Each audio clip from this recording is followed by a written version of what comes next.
바라는 것 하나 없이 살라고. 그게 무슨 인생인가? 그건 죽은 사람이나 하는 소리지. 우리가 자식 잘되기 바라고 건강하게 늙어가기 바라고 조금 더 잘 살아보겠다고 바라는 게 인생 아닌가요? 맞습니다. 우리는 평생 바라며 살아왔습니다. 어릴 때는 좋은 성적을, 청년이 되어서는 좋은 직장을, 결혼해서는 좋은 자식을 바랐고 나이 들어서는 편안한 노후를 봐왔어요. 바라고 욕망하는 것이 인생의 동력이라고 배웠습니다. 욕심이 사람을 움직이게 한다고들 했습니다. 그런데 한번 정직하게 들여다보십시오. 여러분이 평생 바라고 또 바라며 살아온 그 모든 것들, 그것들이 정말 여러분에게 행복을 주었습니까? 아니면 바라는 그 마음 자체가 여러분의 일생을 가장 무겁게 짓눌러온 짐이었습니까? 70대 박 어르신의 이야기를 들어볼까요? 이분께서 어느 자리에서 이런 말씀을 하셨습니다. 내 인생에서 가장 평온했던 순간이 언제였는지 아세요? 그 아들이 좋은 대학에 합격했을 때도, 막내가 결혼해서 손주를 안겼을 때도 아니에요. 이른이 넘어 어느 새벽에 눈을 떴는데 문득 깨달은 거예요. 내가 더 이상 아무것도 바라지 않고 있구나. 그 순간 가슴이 그렇게 가벼워질 수가 없었어요. 평생 짊어지고 살아온 무거운 짐 하나가 그제야 내려가는 느낌이었습니다. 박 어르신이 깨달은 그거 200년 전 한 철학자가 평생을 바쳐 가르치려 했던 진실입니다. 조펜하우는 이렇게 말했습니다. 인간의 모든 고통은 욕망에서 비롯되며 욕망이 사라지는 순간 비로소 평온이 찾아온다. 처음 이 말을 들으시면 좀 차갑게 느껴지실 거예요. 욕망을 버리라니. 그럼 무슨 재미로 사느냐 싶기도 하시죠. 저도 처음엔 그랬습니다. 그런데 이상하게 이 문장이 며칠을 머릿속에서 떠나지 않았고 거인의 속삭임 채널 댓글에서 가장 많이 나타나는 구독자 여러분의 말씀이기도 하다는 점을 깨달았습니다. 조펜하우어가 우리에게 욕망 자체를 주라고 한 게 아니었어요. 다만 우리가 바라는 그 마음의 정체가 무엇인지, 그 마음이 우리를 어떻게 망가뜨리고 있는지 한 번만 정직하게 들여다보라는 것이었습니다. 오늘은 그 이야기를 천천히 해보려 합니다. 우리가 바랄수록 더 불행해지는지, 그리고 바라지 않는 자리에 어떻게 진짜 편안함이 찾아오는지를 이 여정을 함께 할 수 있도록 구독과 좋아요로 저를 친구로 삼아 주시겠습니까? 이제 우리가 평생 짊어지고 살아온 그 무거운 짐을 함께 천천히 내려놓아 보시지요. 여러분, 쇼펜하우어는 인간의 본질을 의지라고 불렀습니다. 의지라는 게 뭐냐? 끊임없이 무언가를 바라고 갈구하는 그 마음의 작용입니다. 우리가 살아있다는 것 자체가 무언가를 바란다는 뜻이에요. 배가 고프면 음식을 바라고, 애로움은 사람을 바라고, 가난함은 돈을 바라고, 인정받지 못하면 명예를 바릅니다. 문제는 이 바라는 마음에는 끝이 없다는 겁니다. 이게 무슨 말이냐면 우리가 무언가를 바라고 그것을 손에 넣으면 잠시 만족합니다. 그런데 그 만족은 정말 잠시뿐이에요. 며칠 길어야 달이 지나면 또 다른 것을 바라게 됩니다. 작은 집을 바라다가 손에 넣으면 더 큰 목을 가다듬은 집을 바라고, 작은 차를 사면 더 좋은 차를 바라고, 자식이 대학에 가면 좋은 직장을 바라고, 좋은 직장에 들어가면 결혼을 바라고, 결혼하면 손주를 바랍니다. 이걸 쇼펜하우어는 욕망의 시계라고 불렀습니다. 이게 추가 좌우로 끊임없이 흔들리듯이 인간의 마음도 결핍과 만족 사이를 끊임없이 오간다는 거예요. 결핍 상태에서는 고통스럽고 잠깐 만족하면 꼭 권태가 찾아오고 권태를 견디지 못해 또 다른 것을 바라기 시작합니다. 그렇게 평생을 시계처럼 흔들리며 살다가 어느 날 갑자기 끝이 나는 거예요. 저기 60대 후반의 김 선생님 이야기를 들려드리겠습니다. 김 선생님은 지독히 가난한 집에서 태어나셨으나 자수성가하여 사업으로 큰 돈을 버신 분이에요.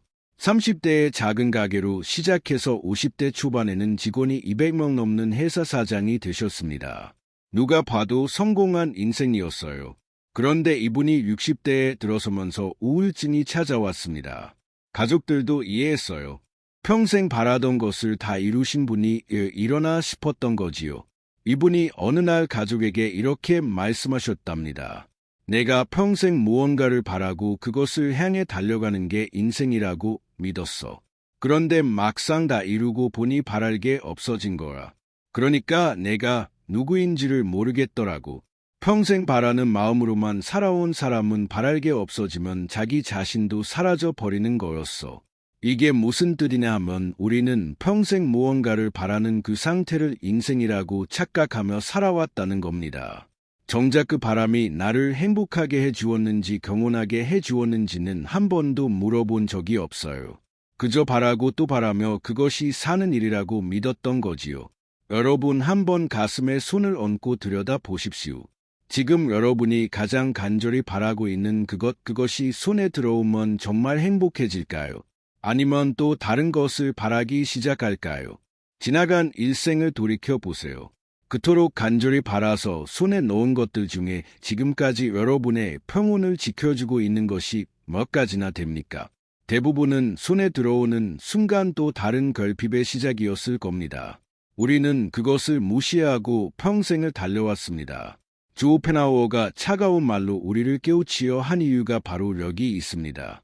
말하는 그 마음이 우리가 그토록 인생의 동력이라 믿어온 그 욕망이 사실은 우리를 평생 쉴 수 없게 만드는 가장 무거운 짐이었다는 것을요. 본인이 그 욕망의 가장 무거운 짐을 평생 짊어진 사람이었기 때문이에요. 조펜하우어에게는 어머니가 한 분 계셨습니다. 이름은 요한나 스펜하우어. 요한나는 남편이었던 스펜하우어의 아버지가 스스로 세상을 버린 이후 당시 사회적으로 요구되는 기간만 상을 치르고 바로 자신이 원하는 곳으로 이사해서 새로운 삶을 살기 시작했습니다. 당시 독일에서 가장 인기 있는 베스트셀러 작가이자 바이마르 사교계의 중심에 있는 사람이 되었습니다. 요한나의 산에 모이는 손님 중에는 그 유명한 개태도 있었을 정도로 영향력 있는 인물이었습니다. 아들 아르추어 스펜하우어는 어머니와 정반대였습니다. 어둡고 애물하고 비관적이고 사람들을 별로 좋아하지 않았어요. 어머니의 살롱에 가도 구석에서 혼자 책만 읽었답니다. 어머니가 손님들 앞에서 농담을 던지며 분위기를 띄울 때 아들은 그 농담이 얼마나 얕은 것인지 비웃었어요. 어머니는 그런 아들이 마음에 들지 않았습니다. 가끔 스펜하우어에게 이런 말을 던지기도 했답니다. 넌 내 아버지를 너무 닮아서 너를 보면 옛날이 생각나. 나는 너를 보는 게 싫구나. 아들이 처음 책을 출간했을 때 어머니가 이렇게 말했다고 합니다. 내 책은 아무도 읽지 않을 거다. 너무 어둡고 어려워서 사람들은 가벼운 것을 원하지 무거운 것을 원하지 않아. 이 한마디에 아들은 어떻게 답했을까요? 평생 잊지 못할 말로 받아쳤습니다. 내 책은 어머니 책이 사람들 기억 속에서 다 사라진 후에도 영원히 읽힐 거예요. 엄마가 쓴 것처럼 경박하고 사람들 입맛에 맞추려 하지 않고 진리를 탐구한 결과니까요. 이 말이 결국 진실이 되었다는 것을 우리는 압니다. 오늘날 요한나 스펜하우어의 이름을 기억하는 사람은 거의 없어요. 그런데 아르추어 스펜하우어의 책은 200년이 지난 지금도 전 세계에서 익히고 있습니다. 그런데 이러해서 진짜 중요한 부분은 누가 이겼느냐가 아닙니다. 이 사건 이후 어머니는 아들에게 절교를 선언했어요. 다시는 보지 말자고. 두 사람은 그 후 24년 동안 단 한 번도 만나지 않았습니다. 어머니가 임종을 맞을 때까지도 화해하지 못했어요. 어머니의 장례식에도 스펜하우어는 가지 않았습니다. 24년이라는 시간을 한번 상상해 보세요. 자식이 어머니를 보지 못하고 사는 24년이요. 어머니의 인정을 받고 싶다는 마음. 그 가장 깊은 곳에서 올라오는 그 바람을 가지지 않은 인간이 있을까요? 지혜 나오도 분명히 있었을 겁니다. 그런데 그분은 그 바람을 평생 가슴 깊이 묻어둔 채로 살았어요. 여기서 우리가 알아야 할 것이 있습니다. 조펜하우어는 욕망 자체를 죽인 사람이 아니에요. 그분이 죽인 것은 어머니에게 인정받고 싶은 욕망, 방대 사람들에게 사랑받고 싶은 욕망, 베스트셀러 작가가 되고 싶은 욕망이었습니다. 그 욕망들을 내려놓고 자기가 진짜 바라는 것 하나에만 집중했어요. 바로 진리를 끝까지 파고드는 것이지요. 펜하우어가 우리에게 가르치는 것은 단순히 욕망을 다 버리라는 것이 아닙니다. 우리가 평생 짊어진 그 수많은 바람들 중에서 남이 원하는 욕망과 내가 진짜 원하는 것을 구분하라는 거예요. 남이 원하는 욕망을 내 욕망인 줄 알고 평생 짊어지면 그 무게에 짓눌려 진짜 자기 인생을 살 수 없습니다. 페나우어가 평생 애로웠던 이유가 그것입니다. 그분은 어머니가 원하는 아들이 되기를 거부했어요. 사회가 원하는 철학자가 되기를 거부했어요. 그 거부의 대가로 애로움을 받았고 그 대신 자기 자신만의 진리를 손에 넣었습니다. 여러분도 한번 생각해 보십시오. 여러분이 지금 짊어지고 있는 그 무거운 짐들 중에 정말 여러분 본인이 원해서 짊어진 것은 몇 개나 됩니까? 나머지는 누군가가 여러분에게 짊어지라고 가르쳤던 짐들이 아닙니까? 그 짐들을 한번 내려놓아도 여러분의 인생은 무너지지 않습니다. 오히려 비로소 시작될 수 있어요. 자, 이제 본인 자신에게 제 질문을 던져보시기 바랍니다. 답을 입 밖으로 내실 필요는 없습니다. 다만 마음속에서 한 번씩만 정직하게 들여다봐 주십시오. 첫 번째 질문입니다. 지금 이 순간 여러분의 마음을 가장 무겁게 누르는 그 바람은 무엇입니까? 자식이 더 잘되기를 바라는 마음일 수도 있고, 건강이 더 좋아지기를 바라는 마음일 수도 있고, 돈이 더 있었으면 하는 마음일 수도 있어요. 어쩌면 누군가가 나를 좀 더 알아봐 주었으면 하는 마음일 수도 있겠지요. 그 바람이 무엇이든 한번 정직하게 들여다보세요. 그 바람이 만약 오늘 당장 이루어진다면 여러분의 마음이 정말 가벼워지겠습니까? 아니면 또 다른 바람이 그 자리에 들어와 같은 무게로 여러분을 누르겠습니까? 대부분은 부자일 겁니다. 바람이 사라진 자리는 비어 있는 게 아니라 새로운 바람이 즉시 들어차 채워지거든요. 우리 마음은 그렇게 만들어져 있습니다. 두 번째 질문입니다. 여러분이 평생 가장 간절히 봐왔던 것 중에 손에 넣었지만 지금은 더 이상 의미가 없어진 것이 있으십니까? 곰곰이 한번 떠올려 보세요. 30대에 그렇게 가지고 싶었던 그 물건, 40대에 그토록 매달렸던 그 자리, 50대에 간절히 바랐던 그 인정. 지금은 어떻습니까? 그것이 여러분에게 평생의 행복을 가져다 주고 있나요? 아니면 손에 넣은 순간부터 시들기 시작해서 지금은 거에 입고 사는 것이 되었나요? 우리가 평생 바라온 것들의 대부분이 그렇습니다. 바랄 때는 그것이 인생의 전부인 것 같았는데 막상 손에 넣으면 의외로 빨리 시들어요. 시들고 나면 또 다른 것이 인생의 전부처럼 다가옵니다. 이 반복이 평생 이어지는 거예요. 세 번째 질문입니다. 만약 오늘부터 여러분이 더 이상 아무것도 바라지 않기로 한다면 그러면 여러분의 인생에서 무엇이 사라질까요? 그리고 무엇이 새로 찾아올까요? 이 질문이 가장 무거우실 겁니다. 우리는 바라지 않는 인생을 한 번도 살아본 적이 없으니까요. 바라는 것이 사라지면 인생이 텅 비어 버릴 것 같은 두려움이 먼저 올라옵니다. 그게 자연스러운 반응이에요. 그런데 박 어르신이 말씀하신 그것을 기억해 보세요. 내가 더 이상 아무것도 바라지 않고 있구나. 그 순간 가슴이 그렇게 가벼워질 수가 없었어요. 바람이 사라진 자리에 텅 빈 공허함이 들어선 게 아니라 평생 짊어졌던 무거운 짐이 내려가는 가벼움이 찾아왔다는 겁니다. 이게 쇼펜하우어가 200년 전에 우리에게 말해주고 싶었던 진실이에요. 욕망이 사라지는 자리에 비로소 평온이 들어선다는 것, 우리가 바라지 않을 때 비로소 우리는 진짜로 살아갈 수 있다는 것이지요. 저는 이 영상에서 답을 드리지는 않겠습니다. 이미 인생에서 산전수전 다 겪으신 여러분은 여러분만의 답을 가지고 계시고 여러분 안에 있으니까요. 다만 이 질문들을 회피하지 마시기 바랍니다. 정직하게 마주보는 사람에게만 바라지 않는 자리에 그 가벼움이 찾아옵니다. 여러분, 이 이야기를 너무 거창하게 받아들이지 마십시오. 욕망이니 의지니 평온이니 하는 단어들이 무거워 보이지만 실은 우리 일상 가장 가까운 자리에서 매일같이 작동하고 있는 것들이에요. 오늘은 우리가 일상에서 자주 마주치는 바라는 마음을 함께 들여다보겠습니다. 명절 풍경 한번 떠올려 보세요. 자식들이 다 모이기로 한 명절 아침입니다. 음식을 준비하면서 가슴 한쪽이 목을 가다듬음 설레요. 그 아들 식구는 몇 시쯤 도착할까? 며느리가 작년처럼 손주들과 일찍 가줄까? 막내딸은 사위와 함께 잘 지내고 있을까? 마음속에서 여러 바람들이 동시에 올라옵니다. 그런데 막내딸한테서 전화가 와요. 엄마 사이가 회사 일이 갑자기 생겨서 이번엔 못 갈 것 같아요. 그 한마디에 마음이 쿵 내려앉지요. 음식을 준비하던 손이 멈춰지고 한참을 멍하니 서 있게 됩니다. 여기서 한번 가만히 들여다보세요. 그 서운한 마음의 정체가 무엇입니까? 겉으로는 딸을 못 봐서 서운하다고 생각하실 거예요. 그런데 정말 그것뿐일까요? 그 안에는 더 깊은 바람이 있습니다. 자식들이 다 모인 명절 사진을 SNS에 올리고 싶었던 마음. 친구들에게 우리 자식들은 명절에 다 와요라고 자랑하고 싶었던 마음. 다른 집과 비교했을 때 우리 가족이 허무게 보이기를 바라는 마음. 이런 바람들이 그 서운함 안에 깊이 섞여 있어요. 자식을 정말 사랑해서 보고 싶은 마음과 자식을 통해 내가 인정받고 싶은 마음은 다른 것입니다. 그런데 우리는 이 둘을 한 단어로 묶어서 자식 사랑이라고 부르며 살아왔어요. 그래서 자식이 안 오면 그렇게 서운하고 자식이 잘 안 불리면 그렇게 화가 나는 겁니다.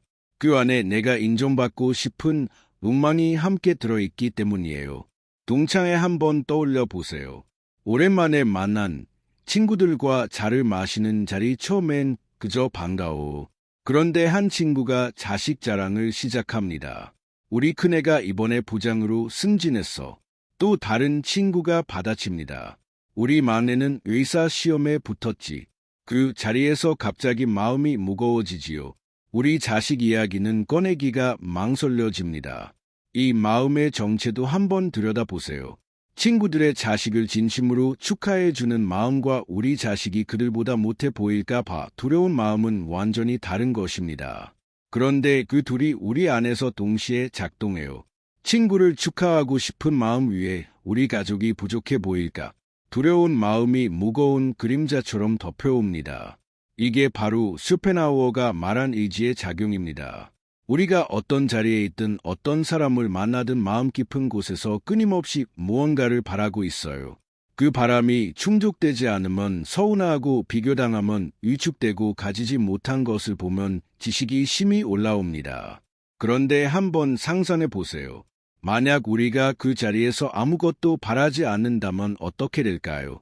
자식이 명절에 오면 그저 반갑고 못 오면 그저 사정이 있나 보다 합니다. 친구가 자식 자랑하면 그저 잘됐다고 진심으로 축하해주고 우리 자식 이야기를 꺼낼 일이 있으면 있는 그대로 담담히 말할 수 있어요. 비교하지 않고 시기하지 않고 위축되지 않고 그 자리가 얼마나 가벼워지겠습니까? 이게 바라지 않는 자리의 가벼움입니다. 어디 먼 산속에서 돌을 닦아야만 만날 수 있는 자리가 아니에요. 우리 일상에 가장 가까운 자리. 명절 아침 부엌이나 동창회 카페에서도 만날 수 있는 자리지요. 오늘 영상을 보시는 분들 중에 다음 명절을 앞두신 분이 계시다면 한번 시험해 보세요. 자식이 오기를 바라는 마음과 자식이 와서 내가 자랑스러워지고 싶은 마음을 한번 분리해 보시는 거예요. 그 둘을 분리하기만 해도 명절이 훨씬 가벼워집니다. 여러분, 잠시 제 이야기를 들려드리고 싶습니다. 저도 평생 바라며 살아온 사람이었어요. 어릴 때는 부모님이 좀 더 따뜻하게 대해 주시기를 바랐고 청년이 되어서는 누군가가 나를 알아봐 주기를 바랐습니다. 결혼해서는 가정이 평화롭기를 바랐고 아이를 낳고 나서는 아이가 잘 자라주기를 바랐어요. 문제는 이 바라는 마음이 한 번도 멈추지 않았다는 거예요. 하나가 이루어지면 다른 하나가 생기고 그것이 이루어지면 또 다른 것이 생기고 그렇게 끝도 없이 이어졌습니다. 어느 순간 깨달았어요. 내가 평생 무엇을 바라며 살아왔는지조차 모르겠더라고. 그냥 바라는 그 상태에 익숙해진 채로 시간을 흘려보내고 있었던 거지요. 50이 넘어서 처음으로 멈춰서 생각해 본 적이 있어요. 무언가 큰일이 있었던 것도 아니고 그저 어느 새벽에 잠이 깨서 문득 떠오른 질문이었습니다. 내가 지금에 이러고 살고 있지. 나는 무엇을 바라고 있지? 이 질문이 떠올랐을 때 한참을 답을 못했어요. 너무 많은 것이 떠올라서. 그런데 그것들을 하나하나 들여다보다가 깜짝 놀랐습니다. 그 바람들 중에서 제가 진짜로 원해서 바라는 것이 거의 없었어요. 대부분이 사회가 그렇게 살아야 한다고 가르쳤기 때문에 바라는 것이었습니다. 부모로서 마땅히 바라야 할 것, 배우자로서 당연히 바라야 할 것, 한 사람의 어른으로서 응당 바라야 할 것, 저는 그것들을 제 마음의 바람이라고 착각하며 살아왔던 거지요. 그날 새벽에 한참을 멍하니 앉아있다가 결심한 것이 있었어요. 모든 것을 다 내려놓지는 못하더라도 적어도 내가 진짜로 바라는 것과 그저 바라야 한다고 배운 것을 구분해보자. 그 둘을 정직하게 분리해보자. 쉽지 않더라고. 평생 섞어 놓은 것을 분리하는 일이니까요. 그래도 천천히 하나씩 들여다보았습니다. 자식이 잘 되기를 바라는 마음 안에는 자식의 행복을 바라는 진짜 마음과 자식을 통해 내가 인정받고 싶은 욕심이 섞여 있었어요. 가정이 평화롭기를 바라는 마음 안에는 정말 평화로운 가정을 바라는 마음과 남들 보기에 좋은 가정을 갖고 싶은 허영이 섞여 있었습니다. 그렇게 하나씩 분리하다 보니 마음이 조금씩 가벼워졌어요. 진짜 내가 바라는 것은 생각보다 많지 않았습니다.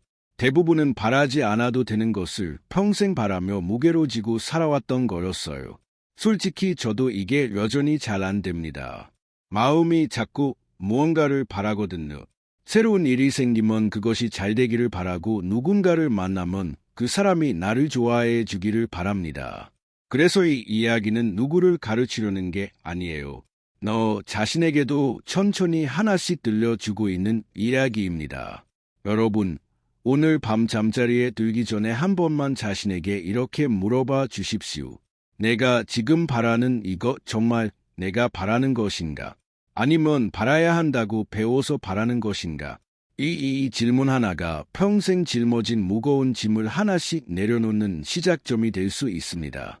여러분, 마지막으로 한 분의 이야기를 더 들려드리고 싶습니다. 처음에 말씀드린 70대 박 어르신 그분의 이야기를 좀 더 자세히 풀어드릴게요. 이분이 평생 사업을 하시면서 정말 많은 것을 바라고 살아오셨어요. 회사가 더 커지기를 바랐고 자식들이 더 잘 되기를 바랐고 사회에서 더 인정받기를 바라셨습니다. 60대까지는 그 바람이 사람을 살게 하는 힘이라고 믿으셨어요. 그런데 이른이 가까워지면서 몸이 조금씩 안 좋아지기 시작했답니다. 그는 아니었는데 작은 것들이 하나 둘씩 늘어나는 거예요. 그러면서 이상한 일이 일어났습니다. 평생 바라던 그 모든 것들이 갑자기 시들해지기 시작한 겁니다. 회사가 더 커지면 뭐하나? 내가 누리지도 못할 텐데 자식이 더 잘되면 뭐하나? 결국 자기 인생이지 내 인생이 아닌데. 사회에서 인정받으면 뭐하나? 죽고 나면 다 잊혀질 텐데. 처음에는 이런 생각들이 우울증처럼 느껴지셨답니다. 평생 동력으로 삼아온 바람이 사라지니까 사람이 무너지는 것 같았어요. 한동안 정말 힘드셨다고 하셨습니다. 그런데 어느 새벽에 한 가지 깨달음이 찾아왔답니다. 내가 지금 우울한 게 아니구나. 평생 남들이 정해준 기준에 따라가며 사느라 한 번도 누려보지 못한 가벼움을 이제야 처음으로 만나고 있는 거구나. 이 깨달음 후 박 어르신의 일상이 완전히 달라지셨어요. 예전에는 아침에 눈을 뜨면 오늘 할 일이 먼저 떠올랐다고 하세요. 무엇을 해야 한다. 무엇을 챙겨야 한다. 무엇을 챙겨야 한다는 그 무거운 목록들이요. 그런데 이제는 아침에 눈을 뜨면 그저 햇살이 창문에 비치는 것을 한참 바라보신답니다. 어떤 바람도 없이 그저 그 햇살이 그 자리에 있다는 것에 가만히 마음이 머무는 거지요. 이게 스펜하우가 말한 평온의 자리입니다. 욕망이 다 빠져나가고 나면 그 빈자리에 텅 빈 공허가 아니라 처음으로 만나는 나를 위한 가벼움이 들어차요. 평생 한 번도 누려보지 못한 그 가벼움입니다. 지려나오는 이 자리를 가리켜 의지로부터의 해방이라고 불렀습니다. 평생 우리를 끌고 다니던 그 욕망의 시계추가 멈추는 자리. 그 시계추가 멈추면 비로소 우리는 시간 그 자체로 살아갈 수 있어요. 더 좋은 미래를 바라며 현재를 흘려보내는 것이 아니라 지금 이 순간을 그저 누리는 사람이 됩니다. 여러분, 바람을 다 버리라는 말이 아닙니다. 그건 인간으로서 불가능한 일이에요. 다만 우리가 평생 무게로 지고 살아온 그 바람들 중에 진짜 내가 원하는 것이 무엇이고 그저 배워서 바라는 것이 무엇인지 한번 분리해 보자는 거지요. 진짜 내가 원하는 것만 남기고 나머지는 천천히 내려놓아 보십시오. 그 자리에 박 어르신이 만난 그 가벼움이 여러분에게도 찾아옵니다. 여러분, 오늘 이야기를 마무리하면서 한 가지 풍경을 떠올려 주십시오. 영상 처음에 박 어르신이 이른 넘어 어느 새벽에 깨달았다고 말씀드렸지요. 평생 짊어진 무거운 짐이 내려가는 그 가벼움. 그것이 우리 모두가 결국 돋아야 할 자리입니다. 이름까지 기다리지 않아도 됩니다. 지금부터 한 가지씩 내려놓기 시작하시면 그 가벼움이 오늘 저녁에라도 잠시 찾아올 수 있습니다. 지오펜하워가 평생 애로움 속에서 발견한 그 진실. 욕망이 사라지는 자리에 평온이 찾아온다는 것. 이게 우리가 평생 모르고 살아온 인생의 가장 큰 비밀입니다. 오늘 밤 잠자리에 들기 전에 마음속에서 무거운 짐 하나만 내려놓아 보십시오. 자식 일이든 돈 일이든 누군가에게 인정받고 싶은 마음이든 단 하나만 오늘 밤만이라도 내려놓고 잠드시기 바랍니다. 그 한 번이 어떤 느낌인지 경험하시고 나면 다음날 또 하나, 그 다음날 또 하나를 내려놓을 수 있게 되거든요. 그렇게 천천히 한 번에 하나씩 내려놓다 보면 어느 날 박 어르신처럼 가슴이 그렇게 가벼울 수가 없는 그 새벽을 만나게 되실 겁니다. 여러분의 남은 인생에 짊어진 그 무거운 짐이 하나씩 내려가는 평온이 함께하기를 진심으로 바랍니다. 오늘 이야기 마음 어딘가에 닿으셨다면 좋아요 한번 눌러 주십시오. 떠올린 무거운 짐이 있으셨다면 그것을 댓글에 한 줄 남겨주셔도 좋습니다. 다음 시간에는 쇼펜하우어가 말한 또 다른 진실. 진짜 친구와 가짜 친구를 구분하는 단 하나의 기준에 대해 깊이 있게 다뤄보겠습니다. 지금까지 거인의 속삭임이었습니다. 여러분의 가벼운 새벽을 진심으로 응원합니다.